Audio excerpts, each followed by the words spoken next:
ನಮಸ್ಕಾರ. ಮಹಾಭಾರತದ ಈ ಸಂಚಿಕೆಗೆ ತಮಗೆ ಸ್ವಾಗತ. ಮಾರ್ಕಂಡೇಯ ಮಹರ್ಷಿಗಳು ಮತ್ತಷ್ಟು ಕಥೆಗಳನ್ನು ಯುಧಿಷ್ಠಿರನಿಗೆ ಹೇಳಿದರು. ಅದರಲ್ಲಿ ಒಂದು ಕತೆ ಹೀಗಿದೆ. ಒಬ್ಬ ಹೈಹಯ ಎನ್ನುವ ರಾಜವಂಶದ ರಾಜಕುಮಾರನಿದ್ದ. ಆತ ವೀರನೂ ಸುಂದರನೂ ಆಗಿದ್ದ. ಅವನು ಒಮ್ಮೆ ಈ ಬೇಟೆಗೆ ಹೋದ. ಅಲ್ಲಿ ಒಂದು ಜಿಂಕೆಯನ್ನು ನೋಡಿದ. ಆದರೆ ಅದು ಜಿಂಕೆಯಾಗಿರಲಿಲ್ಲ.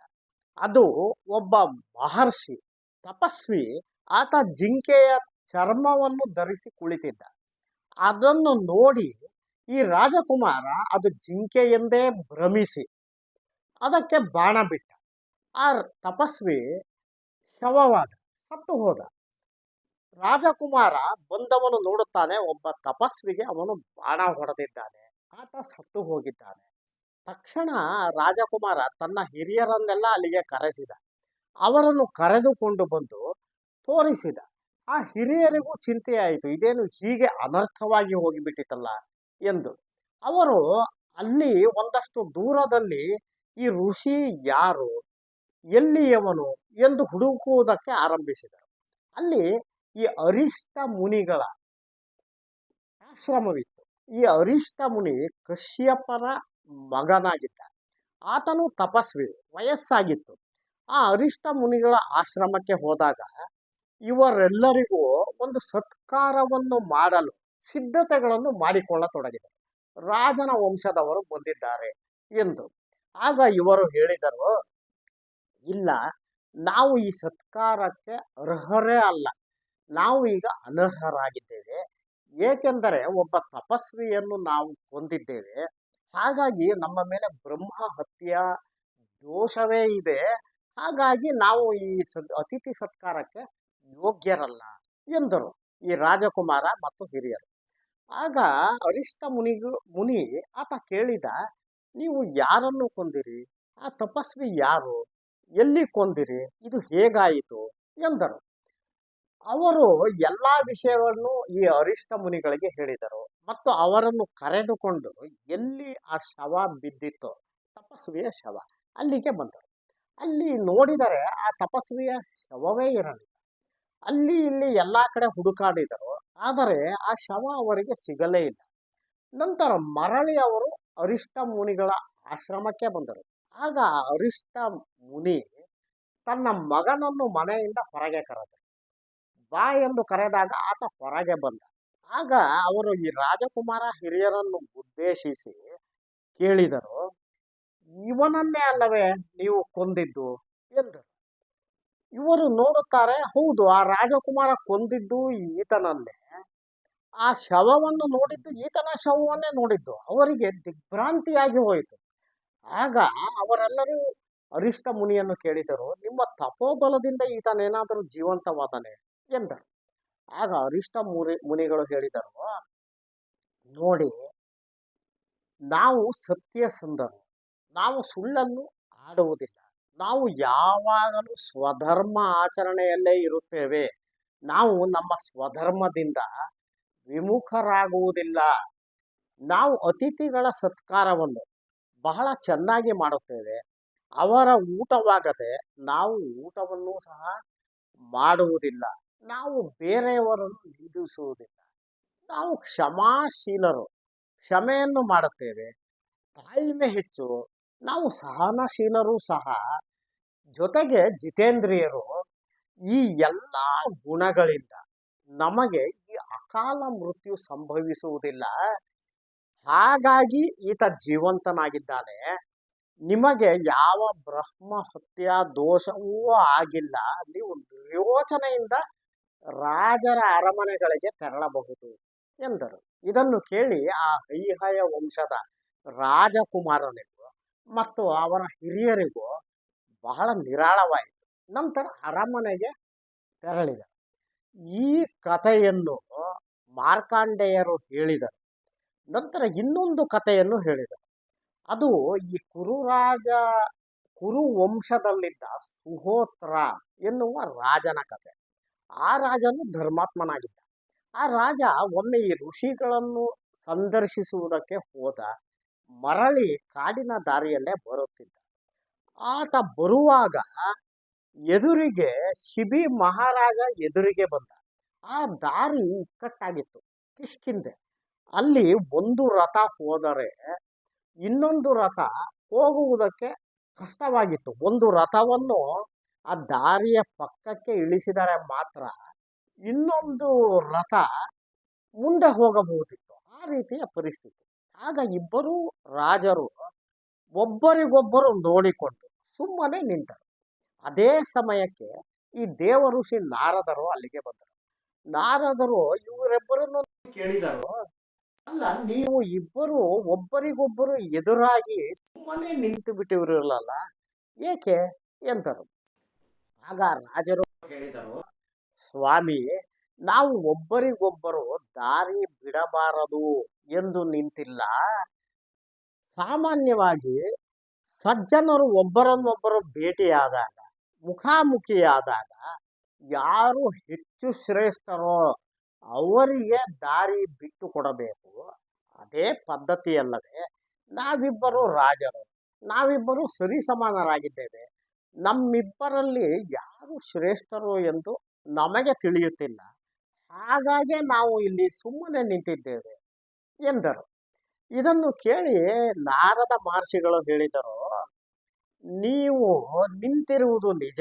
ನೋಡಿ, ಒಬ್ಬ ಸಾಧು ಹೋಗಿ ಒಬ್ಬ ಕ್ರೂರಿಯನ್ನು ಸಂಧಿಸಿದರೆ ಆ ಸಾಧು ತಕ್ಷಣ ಕ್ರೂರಿಯಾಗುವುದಕ್ಕೆ ಸಾಧ್ಯವೇ ಇಲ್ಲ. ಅದೇ ರೀತಿ ಒಬ್ಬ ಕ್ರೂರಿ ಬಂದು ಒಬ್ಬ ಸಾಧುವನ್ನು ಸಂಧಿಸಿದಾಗ, ಭೇಟಿಯಾದಾಗ ಅವನು ತಕ್ಷಣ ಸಾಧುವಾಗುವುದಕ್ಕೂ ಸಾಧ್ಯವಿಲ್ಲ. ಆದರೆ ಇಬ್ಬರು ಸಜ್ಜನರು ಮುಖಾಮುಖಿಯಾದಾಗ ಅಲ್ಲಿ ಯಾವುದೇ ತಾರತಮ್ಯ ಮನೋಭಾವ, ಅಂದರೆ ಬೇರೆ ಬೇರೆಯಾದ ಮನೋಭಾವನೆಗಳು ಇರುವುದೇ ಇಲ್ಲ. ಈಗ ಸುಹೋತ್ರ ಮಹಾರಾಜ, ನಾನು ಹೇಳುವುದಾದರೆ ನಿಮ್ಮಿಬ್ಬರಲ್ಲಿ ನಿನಗಿಂತ ಈ ಶಿಬಿ ಮಹಾರಾಜನೇ ಹೆಚ್ಚು ಒಳ್ಳೆಯ ಗುಣಗಳನ್ನು ಹೊಂದಿದ್ದಾನೆ. ಆತನೇ ಹೆಚ್ಚು ಶ್ರೇಷ್ಠ ಎಂದು ನನ್ನ ಅನಿಸಿಕೆ ಎಂದರು.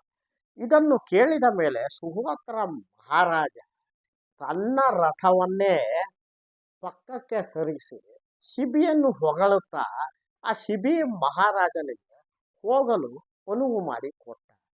ಈ ಕಥೆಯನ್ನು ಮಾರ್ಕಂಡೇಯ ಮಹರ್ಷಿಗಳು ಹೇಳಿದರು ಯುಧಿಷ್ಠಿರನಿಗೆ. ಇದನ್ನೆಲ್ಲ ಕೇಳಿ ಯುಧಿಷ್ಠಿರನಿಗೂ ಸಂತೋಷವಾಗುತ್ತಿತ್ತು. ಇನ್ನೊಂದು ಕಥೆಯನ್ನು ಸಹ ಮಾರ್ಕಂಡೇಯರು ಯುಧಿಷ್ಠಿರನಿಗೆ ಹೇಳಿದರು. ಆ ಸತ್ಪುರುಷನ ಕಥೆ ಹೀಗಿದೆ. ಇಂದ್ರದ್ಯುಮ್ನ ಎನ್ನುವ ರಾಜರ್ಷಿಯ ಇದ್ದ. ಅಂದರೆ ಆತ ರಾಜನಾಗಿದ್ದ, ಜೊತೆಗೆ ಋಷಿಯೂ ತಪಸ್ವಿಯೂ ಸಹ ಆಗಿದ್ದ. ಆ ರಾಜರ್ಷಿ ಸ್ವರ್ಗದಲ್ಲಿ ಸುಖವನ್ನು ಅನುಭವಿಸುತ್ತಾ ಇದ್ದ, ಅಂದರೆ ಅವನ ಸತ್ಕಾರ್ಯಗಳ ಫಲವಾಗಿ. ನಂತರ ಆತ ಸ್ವರ್ಗದಿಂದ ಕೆಳಗೆ ಭೂಮಿಗೆ ಬಿದ್ದ. ಅವನು ನನ್ನ ಸತ್ಕಾರ್ಯಗಳ ಫಲವೆಲ್ಲ ತೀರಿ ಹೋಯಿತೆ ಎಂದು ಕಿರುಚುತ್ತಾ ಭೂಮಿಗೆ ಬಿದ್ದ. ಬಿದ್ದವನು ಅಲ್ಲಿ ಎಲ್ಲರನ್ನು ಕೇಳಿಕೊಳ್ಳುತ್ತಾ ಬಂದ, ನನ್ನ ಪರಿಚಯ ನಿಮಗಿದೆಯೇ ಎಂದು. ಆಗ ಈ ಕಥೆಯನ್ನು ಹೇಳುತ್ತಿದ್ದಾರಲ್ಲ, ಆ ಮಹರ್ಷಿಗಳನ್ನು ಒಳಗೊಂಡ ಕಥೆಯೇ ಇದು. ಅವನು ಮಾರ್ಕಂಡೇಯ ಮಹರ್ಷಿ ಹತ್ತಲೇ ಬಂದ. ಮಾರ್ಕಂಡೇಯರಿಗೆ ಕೇಳಿದ, ನಾನು ಇಂದ್ರದ್ಯುಮ್ನ, ನನ್ನ ಬಗ್ಗೆ ನಿಮಗೆ ಏನಾದರೂ ಗೊತ್ತಿದೆ ಎಂದ. ಆಗ ಮಹರ್ಷಿಗಳು ಹೇಳಿದರು, ಇಲ್ಲ, ನನಗೆ ನಿನ್ನ ಬಗ್ಗೆ ಏನೂ ಗೊತ್ತಿಲ್ಲ, ನಿನ್ನನ್ನು ನೋಡಿದ ನೆನಪಿಲ್ಲ, ಜೊತೆಗೆ ನಾನು ಒಂದೇ ಕಡೆ ಇರುವುದಿಲ್ಲ, ನಾನು ತಿರುಗುತ್ತಲೇ ಇರುತ್ತೇನೆ, ಹಾಗಾಗಿ ನಿನ್ನ ಬಗ್ಗೆ ನನಗೆ ಅರಿವಿಲ್ಲ ಎಂದರು. ಇದನ್ನು ಕೇಳಿದ ಮೇಲೆ ಅದು ಇಂದ್ರದ್ಯುಮ್ನ ಹೇಳಿದ, ನಿಮಗಿಂತ ದೀರ್ಘಾಯುಷಿಗಳು ಯಾರಾದರೂ ಇದ್ದಾರೆ ಎಂದು ಕೇಳಿದ. ಈ ಮಾರ್ಕಂಡೇಯ ಮಹರ್ಷಿಗಳೇ ಚಿರಂಜೀವಿಗಳು, ಯುಗಗಳಿಂದ ಇದ್ದವರು. ಮಾರ್ಕಂಡೇಯ ಮಹರ್ಷಿಗಳು ಇಂದ್ರದ್ಯುಮ್ನಿಗೆ ಹೇಳಿದರು, ನೋಡು, ನನಗಿಂತ ದೀರ್ಘಾಯು ಒಂದು ಗೂಬೆ ಇದೆ. ಅದು ಪ್ರಾವಾರ ಕರ್ಣ ಎನ್ನುವ ಗೂಬೆ. ಅದು ಹಿಮಾಲಯದ ತಪ್ಪಲಿನಲ್ಲಿ ವಾಸ ಮಾಡುತ್ತಿದೆ ಎಂದರು. ತಕ್ಷಣವೇ ಇಂದ್ರದ್ಯುಮ್ನ ಒಂದು ಕುದುರೆಯಾಗಿ ಮಾರ್ಪಟ್ಟು ಮಹರ್ಷಿಗಳನ್ನು ತನ್ನ ಮೇಲೆ ಕೂಡಿಸಿಕೊಂಡು ಹಿಮಾಲಯದ ತಪ್ಪಲಿಗೆ ಬಂದ. ಅಲ್ಲಿ ಪ್ರಾವಾರ ಕರ್ಣನನ್ನು ಭೇಟಿಯಾದಾಗ ಮಾರ್ಕಂಡೇಯ ಮಹರ್ಷಿಗಳು ಆ ಗೂಬೆಯನ್ನು ಕೇಳಿದರು, ಪ್ರಾವಾರ ಕರ್ಣ, ಈತ ಇಂದ್ರದ್ಯುಮ್ನ ಅಂತೆ. ಈತನ ಬಗ್ಗೆ ನಿನಗೇನಾದರೂ ಗೊತ್ತಿದೆ ಎಂದರು. ಆಗ ಆ ಗೂಬೆ ಹೇಳಿತು, ಇಲ್ಲ, ನನಗೆ ಇವನನ್ನು ನೋಡಿದ ನೆನಪಿಲ್ಲ. ಇವನ ಬಗ್ಗೆ ಯಾವ ವಿಷಯವೂ ಸಹ ನನಗೆ ಕೇಳಿದ ನೆನಪು ಇಲ್ಲ ಅಂದಿತು. ಮತ್ತೆ ಆ ಇಂದ್ರದ್ಯುಮ್ನ ಆ ಗೂಬೆಯನ್ನು ಕೇಳಿದ, ನಿನಗಿಂತ ದೀರ್ಘಾಯುಷಿಗಳು ಯಾರಾದರೂ ಇದ್ದಾರೆ? ಆ ಗೂಬೆ ಹೇಳಿತು, ನನಗಿಂತ ದೀರ್ಘಾಯುಷಿಯೋದು ಇಲ್ಲಿ ಒಂದಷ್ಟು ದೂರದಲ್ಲಿ ಇಂದ್ರದ್ಯುಮ್ನ ಎನ್ನುವ ಸರೋವರವಿದೆ. ಅಲ್ಲಿ ನಾಡಿ ಜಂಗ ಎನ್ನುವ ಒಂದು ಬಕ ಪಕ್ಷಿ ಇದೆ. ಆ ಪಕ್ಷಿ ನನಗಿಂತ ದೀರ್ಘಾಯು ಎಂದಿತು. ತಕ್ಷಣ ಇಂದ್ರದ್ಯುಮ್ನ ಮತ್ತೆ ಕುದುರೆಯಾಗಿ ಮಾರ್ಪಟ್ಟು ಮಹರ್ಷಿಗಳನ್ನು ಕೂರಿಸಿಕೊಂಡು ಗೂಬೆಯನ್ನು ಕರೆದುಕೊಂಡು ಆ ಸರೋವರದ ಬಳಿಗೆ ಬಂದರು, ಇಂದ್ರದ್ಯುಮ್ನ ಸರೋವರಕ್ಕೆ. ಆಗ ಪ್ರಾವಾರ ಕರ್ಣ ಆ ನಾಡಿ ಜಂಗನಿಗೆ ಹೇಳಿತು, ನಾಡಿ ಜಂಗ, ಈತ ಇಂದ್ರದ್ಯುಮ್ನಂತೆ, ಈತನ ವಿಷಯವೇನಾದರೂ ನಿನಗೆ ಗೊತ್ತಿದೆ ಎಂದು ಕೇಳಿತು. ಆಗ ನಾಡಿ ಜಂಗ ಬಕಪಕ್ಷಿ ಹೇಳಿತು, ಇಲ್ಲ, ನನಗೆ ಇವನನ್ನು ನೋಡಿದ ನೆನಪಿಲ್ಲ, ಈತನ ಬಗ್ಗೆ ನನಗೂ ಏನೂ ಗೊತ್ತಿಲ್ಲ ಎಂದಿತ್ತು. ಆ ಉಳಿದವರು ಕೇಳಿದರು, ನಿನಗಿಂತ ದೀರ್ಘಾಯುಷಿಗಳು ಯಾರಾದರೂ ಇದ್ದಾರೆ ಎಂದಿತು.